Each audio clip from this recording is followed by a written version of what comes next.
strong competition between Donald Trump and Joe Biden in the U.S. presidential elections that is going to take place or to start tomorrow, the 3rd of November 2020. And to shed more light on this, we have the pleasure to host today Ambassador Wafa Basim to shed light on this. Welcome, Ambassador Basim.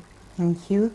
Your Excellency, what is the importance of the U.S. presidential election 2020 in comparison to any other U.S. elections that took place in the previous stages or years? First of all, the American presidential elections, they never cease to attract the attention.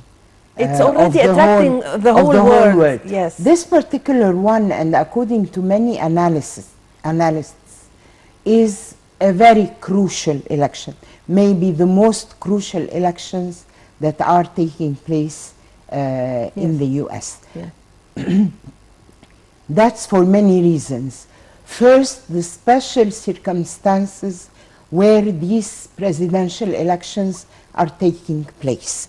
And I mean by this the pandemic of COVID-19. Yes, the challenge, and yes. the challenge it has on the performance, the whole setup of the elections, whether as far as the campaigns that the two rivals yes. are conducting, yes, yes. whether on the fact that one of the candidates has caught really COVID-19 and stayed in hospital for 4 days, yes. while in the beginning he was sort of denying that this is a serious thing. Now he knows about it. People are still confused whether it was a part of the campaign, yes. or that he was really sick and it was a sort of prelude to announce that they are working on either a remedy or a vaccine. The second thing, of course, the impact that COVID-19 has done on the state of health in the United States, in almost all states in the country. None has been spared. The difference is only in the number of victims and deceased. On the other hand, there is also the impact that took place on the economic life of the American people. Yes. While in the first 3 years there were many American people that were happy with the performance of the Trump administration, yes. Yes. thinking that they were setting the road towards more welfare, better working conditions, yes.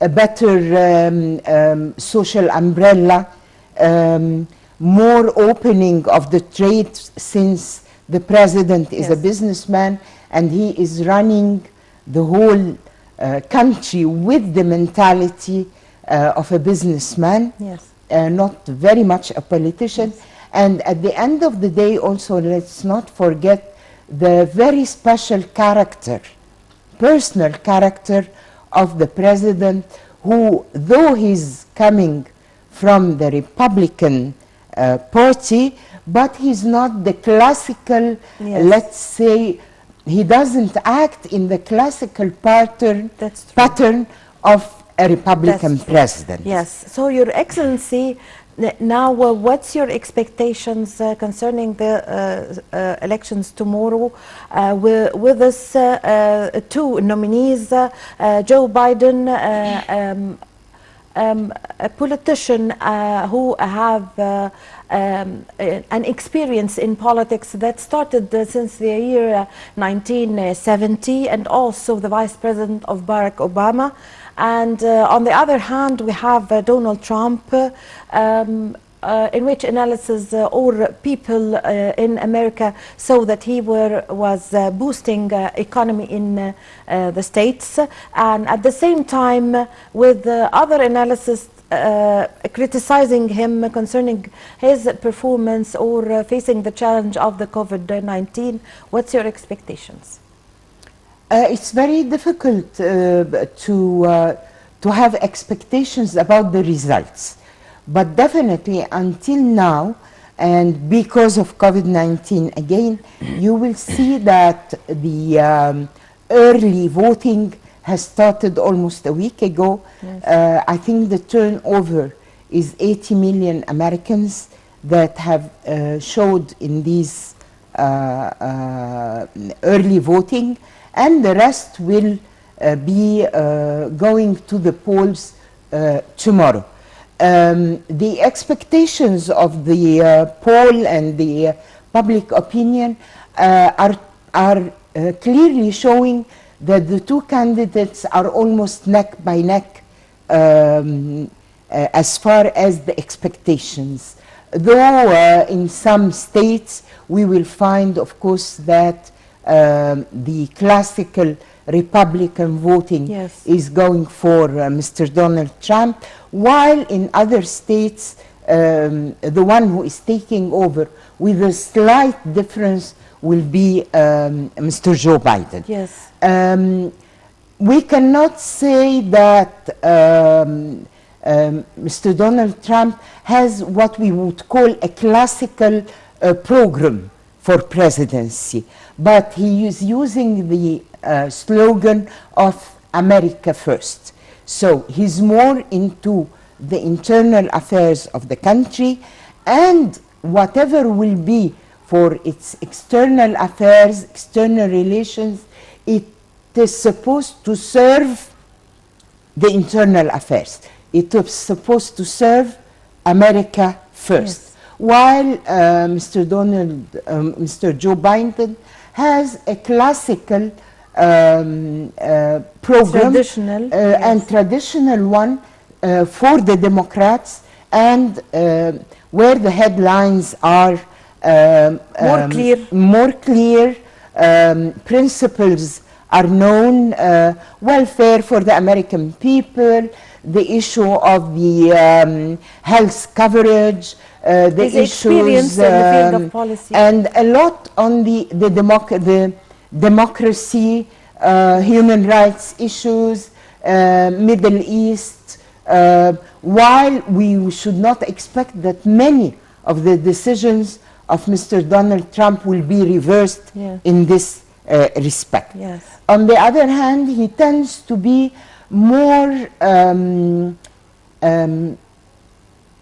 apt to be more moderate with countries like Iran, like China. He's not as aggressive in his approach as Mr. Donald Trump. As far as immigration, I think we will see, if Mr. Biden wins, we will see a difference in this respect. On the other hand, while, and it's in the continuation of the line of America First, we find, for instance, that President Trump is almost boycotting two very important international organizations, UNESCO and World Health Organization. He's criticizing all the time Europe yes. and the role of the European Union. He's criticizing the United Nations. While we will see for Mr. Biden, we expect a reverse of these policies. So he will be more open to an American role on the international arena. He will probably have a more effective role in the international organizations, and probably will resume cooperation with UNESCO and yes. The World Health Organization. Yes, Your Excellency, Ambassador Basim, how do you see the U.S. elections 2020 in influencing or affecting the diplomatic track in the region, in the Middle East? Generally, let's admit that the importance of the Middle East has started to take less priority on the agenda of the American foreign policy. That started with Mr. Barack Obama, where he said we should shift the American interest from the Middle East to Asia. And actually, President Trump has gone on his footsteps. On the same track. Whether on the same track. Yes. They are shifting the interest So more. how do you see, Your Excellency, if how do you think that the diplomatic relations could change if Joe Biden wins? He still admits, like Barack Obama, he still admits that the Middle East is not the first priority, except for instance, Mr. Biden will pay more attention to Iran, but in a different way. He will try to find a way to open up with Iran, while at the same time trying to avoid the threat that Iran represents for the American interests. Definitely the security in the Gulf is very important for both administrations. Mr. Biden will continue the line of rapprochement, of let's say pushing the different Gulf states on normalizing relations or starting diplomatic relations with Israel. Both of them are paying more attention as far as Iraq is concerned, but with less involvement, military speaking. Yes, Your Excellency. They are interested also to find a formula where they can approach Syria. Libya will remain on the margin, maybe just after the results and the assumption of the new president. There will be maybe some interest for Libya, but generally Libya is not in the domain of interests of the United States, at least for the time being. Egypt, Saudi Arabia will continue to be very important partners and players as far as the administration is concerned. Yes. Unfortunately, our time is up. I thank you very much for your time and for your valuable information, Ambassador Wafa Basim. Thank you very much for joining us today. Thank you very much. Thank you. My pleasure. Well, with this, my dear viewers, we come to the end of this episode of our program, Women's World. I'm Amal Mukhtar. Thank you for watching.